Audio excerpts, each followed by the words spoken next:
Hazrat Ibrahim tried to convince his people by telling them about the beauty of Allah's creations, His power, wisdom and oneness of Allah. However, the people would not give up but clung fast to idolatry. Hazrat Ibrahim decided to do something about their state of disbelief, but did not reveal it. He knew that there was going to be a great celebration on the other bank of the river which would be attended by all the people. Hazrat Ibrahim waited until the city was empty, then he came out cautiously, directing his steps towards the temple. The streets leading to it were empty and the temple itself was deserted as the priests had also gone to the festival outside the city. Hazrat Ibrahim went there carrying a sharp axe. He looked at the stone and wood statues of the gods and at the food laid in front of them as offerings. Hazrat Ibrahim asked all the statues around him, "Will you not eat of the offering before you? What is the matter with you that you do not speak?"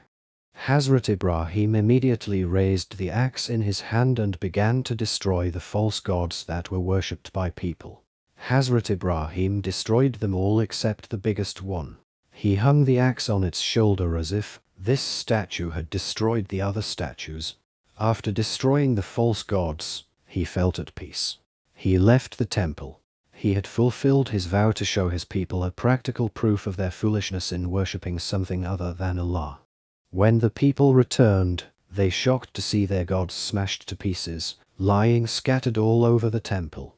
They start to think who is the cause of all this. At last they knew and realized that this was the Prophet Ibrahim who had invited them to worship Allah. As mentioned in Al-Quran, they said, "Who has done this to our gods? Indeed, he is of the wrongdoers." They said, "We heard a young man talking against them who is called Ibrahim." They said, "Then bring him before the eyes of the people that they may testify." They immediately asked for Hazrat Ibrahim's presence.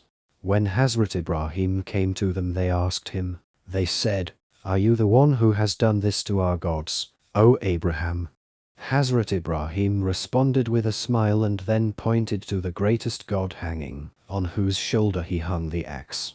Ibrahim said, "Actually the big statue has done it, then ask the idols, if they can speak."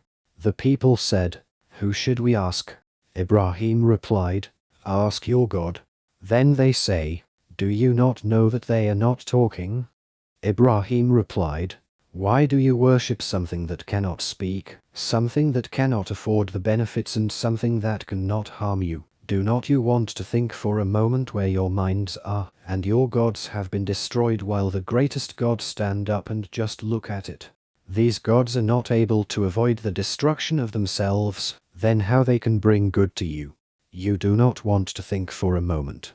The axe is on the shoulder of greatest God, but strangely he cannot tell what happened.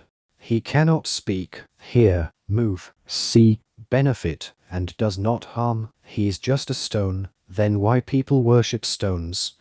Prophet Ibrahim was able to subdue them with logical arguments.